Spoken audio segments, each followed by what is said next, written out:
Hello everyone, I'm Heather. Okay, last Shorty September vlog. Okay, let's see how many books we can get in.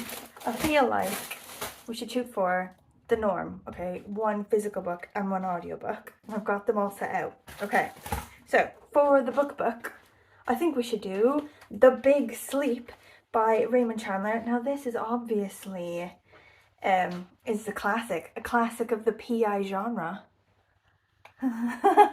Okay, it's got PI Philip Marlowe, who loads of characters are based on because he's the OG.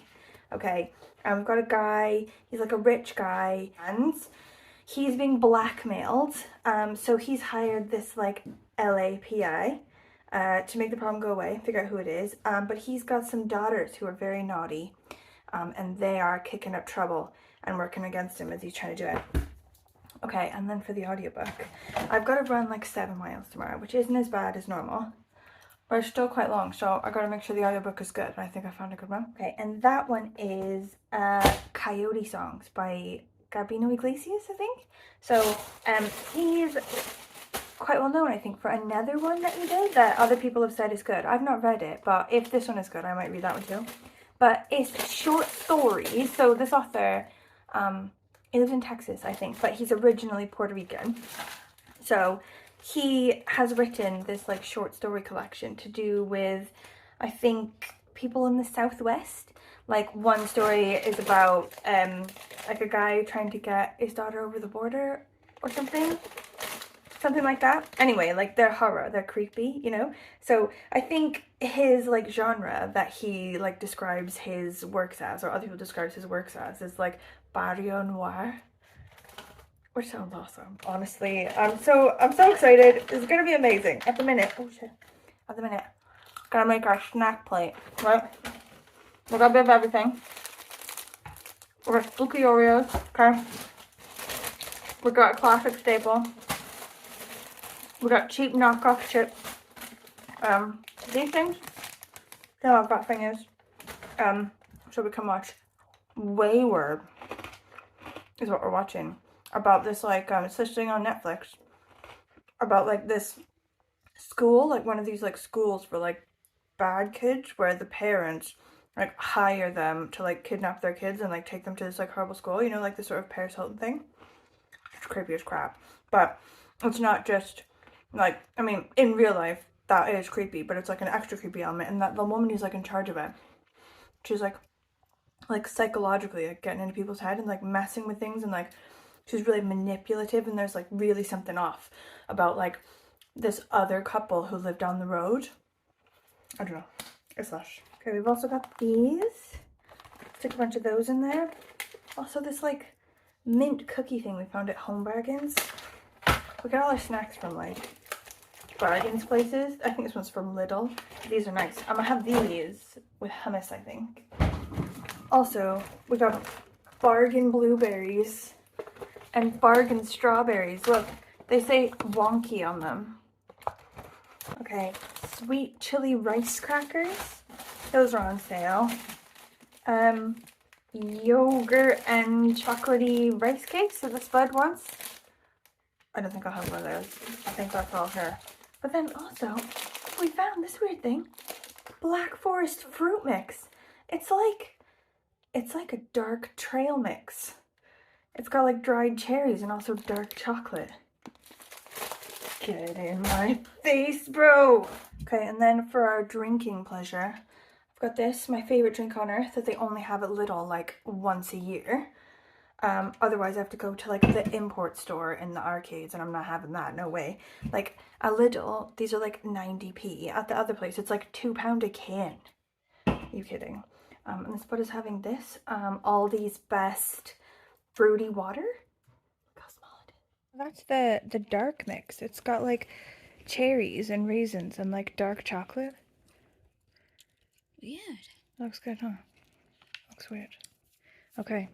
Let's get this bad boy going. Mr. Jenkins, listen. What's the matter, honey? I spent the money for the wallpaper. Just a minute, Mr. Ricardo. I'll be glad to sell you this stuff, but Business. That isn't just a purchase price. I gotta add my overhead, electricity. I'm not feeling the big sleep.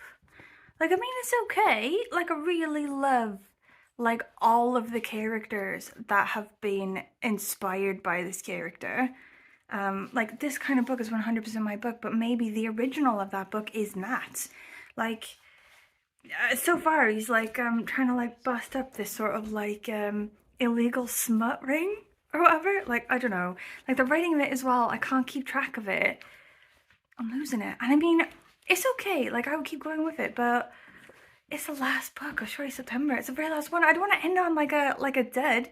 If it comes out like a 2 or 3 star book, like, I don't want that to be like the end of Shorty September. Do you know what I mean? So I think I'm gonna pick something else. I got loads. Like, I got library books and like loads. I got loads of shorties. I think I gotta give me a sec. Okay, I think I'm gonna try this one, Treacle Walker by Garner. I read another one by Garner, which was like the Owl Service or something, which was based on like an old Welsh legend. I really like that one. So this one I think is like folktale sort of thing, fusion of myth, magic, and the stories we make for ourselves. Treacle Walker is an extraordinary novel from one of our greatest living writers. I don't know. We'll see. I'm gonna go with this one. I'm feeling better about this one. Okay, I'm doing this like woobles thing, right? Like where you like stitch a dude. And mine ain't looking like theirs, bro. Like, I'm gonna show you now. Wait, I'll show you now. Hold on. What theirs looks like. Okay, this is what theirs looks like, right? Like, look how tiny it is. Look how like nicely it fits into the palm of her hand, right? Oh, look at this monster. Like, it looks like a hat for a small child. Like, it does not look like a little tiny dude. It looks like a massive dude. Like, the amount of, like, stuffing they've given me is gonna...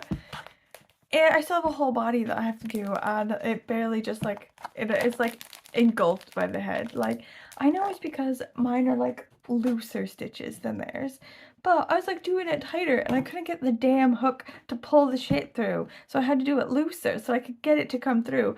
And now, obviously, like, I've just basically made a winter item. I maybe wasn't cut out for this. I don't know. I've got like another one of these as well where I gotta make a cow, and I feel like maybe that's more my style because cow. Okay, my dude isn't done yet. He's only like, I have to give him his clothes and stuff. But I feel like if I just leave him like this, mainly because this is hard and maybe I just want to be done, but also maybe because I want him to be Fester Adams. Whoa! Like, I could just leave him like this, and like, you know, everything like this, and he's like a Halloween decoration, okay? I could do a bunch of other like Halloween-y things next to him, and everyone would know that this was Fester Adams. Oh. In other news, I have finished Treacle Walker by Garner. I put it on my Shorty September 2025 list on Storygraph, and it told me that it's also on my Shorty September 2024 Storygraph list, and also on my Shorty September 2023 Storygraph list. So I've apparently been attempting to read this book for Shorty September for the past 2 years. So Granddad Shorts, definitely. And I will say, I think I'm not clever enough for this book. Like, I mean, okay, that's not true. I'm very clever, but I don't think my cleverness, my kind of cleverness, manifests in the way that's necessary to know what the fuck is going on in this book. It was longlisted for the Booker in 2022, so there's some cleverness going on in here. I just don't get it, okay? And I mean, there's some stuff I do get, okay? So it's obvious that it's like a fable or like an old school sort of allegory type thing, okay? And that it takes place in England somewhere, and it's based like on English folklore and stuff like that. Okay, we get it. But then a whole lot of weird shit goes down, and I didn't really get it. I think that it's something to do with the difference between seeing something and seeing how things are and how you perceive them. Okay, so we've got this kid. He's like very small town, very stuck in his house a lot because he has like an eye condition where one of his eyes is like weaker than the other one. It doesn't work as well. So he's got to wear an eye patch which covers the good eye so that he doesn't rely on it, so that it strengthens the bad eye. And something about his eyes makes it so that he can't be in the sun a lot, like something about the brightness hurts his eyes.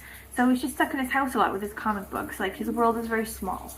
Okay, so I guess his world is very narrow. Okay, so then he meets this tinker guy, this sort of like rag and bone man, this wise man who trades in items. He comes by in a horse and cart, okay?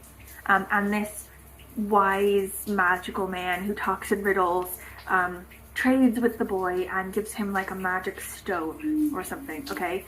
And then also, in giving him a magic stone and giving him these magical items, he's made it so that his good eye can see magic shit, you know? So the bad eye, like, it sees only what is there, you know? Like, I would be seeing exactly what you're seeing. But the good eye can see beyond that veil into other magical realms, you know, like other beings and other settings and everything that the average person can't see.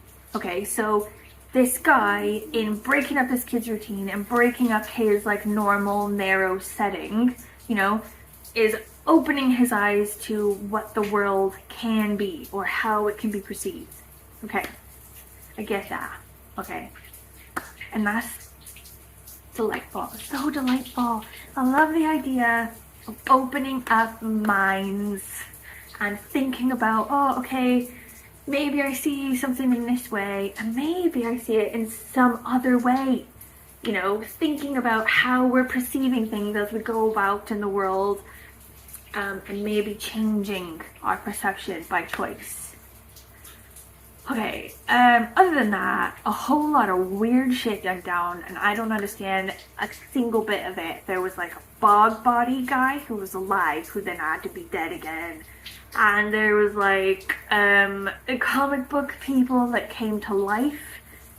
Something about a mirror. The kid goes in the mirror and then has to loop around several times. Like, he can't just come back through the mirror.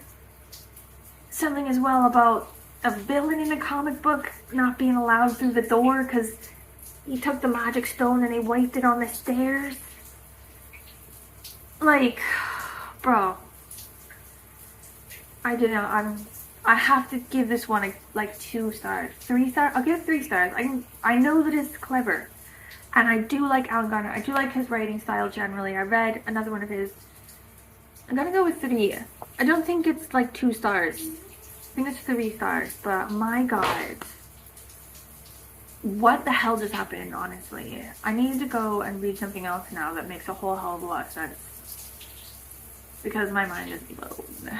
Okay, I did not get to my audiobook, which I'm depressed about because it looks cool, to be fair. And I think I'm just going to add it to my, like, October, like, creepy TBR, you know? Like, get it going for Halloween. But, however, I did finish this one, which I got from the library.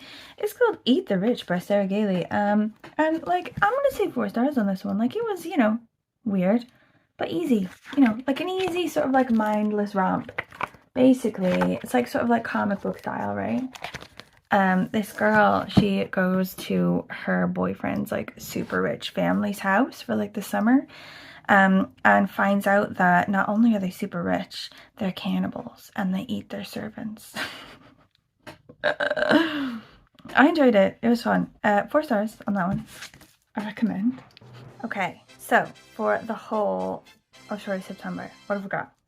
Okay, hold on. So, 27 books, looks like. 27 books and 1 DNF.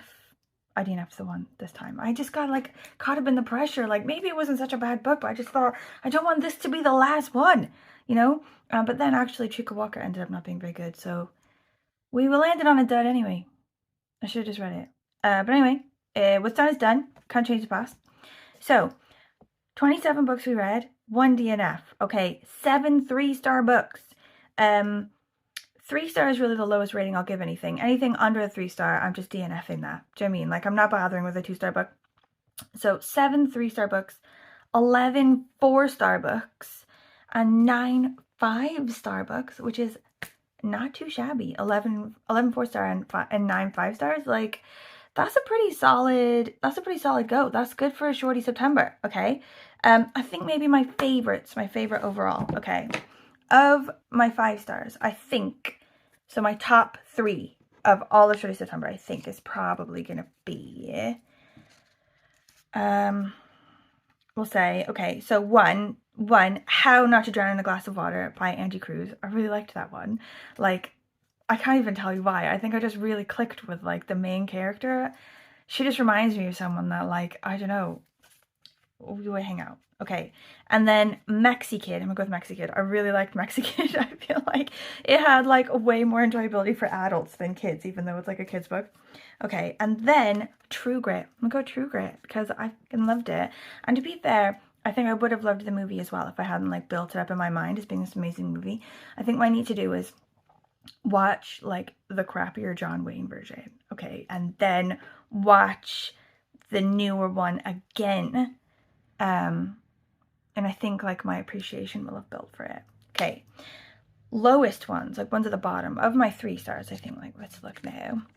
What have we got? Okay, maybe bottom 3, okay, worst 3, which to say, like, isn't, like, totally bad because they're still, like, 3-star books. They're still, like, okay.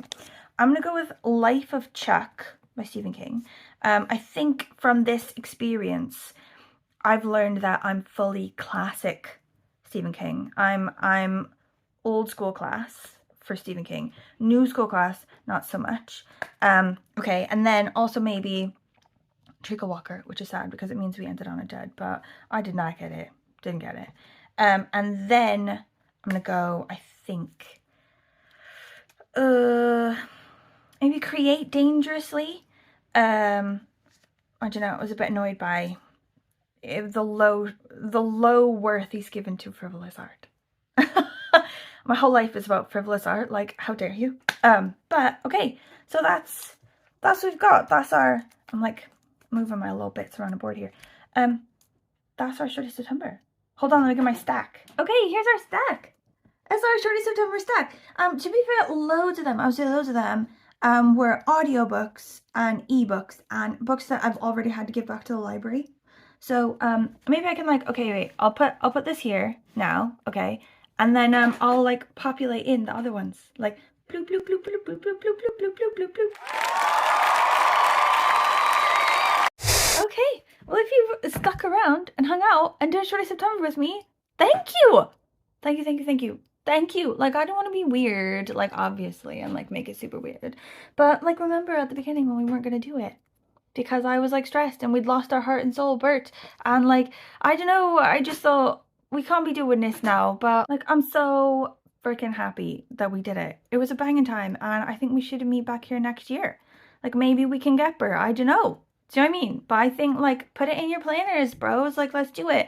Even if you don't see me at all on YouTube until literally next September, like, let's plan to meet back here, okay? Like, same time, same place next year. Though I do think I want to do a bit of Vlogmas. Like, how do we feel about that? Is anyone else doing Vlogmas? I think probably I'll take, like, a 2-month break, and then I'll come back with maybe, like, a minor Vlogmas. Like, not an everyday Vlogmas, but like a halvesies Vlogmas, maybe.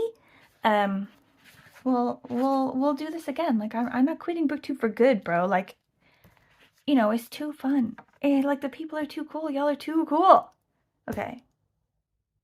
That's it. Any thoughts, comments, anything about wrapping up Shorty September, how your Shorty September went, your favorite books that you read for Shorty September? Like, lay that shit on me. I promise I'm not going to abandon the comment section. I always do this. My very last video of, like, a series of things, I always accidentally abandon the comment section on the last one because I'm like, oh, it's over. And then I move on. In my mind, I'm not going to do that this time. I swear to you. Any comment you leave under this video, I will reply to it because I'm not going to do that again. I promise. Tell me about your Shorty September, okay? I want to know how it was for you. How is your weather going into October? Is it fantastic? Is it terrible? because ours is not amazing. Okay, that's it. I love you all. I'll see you in December. Mwah!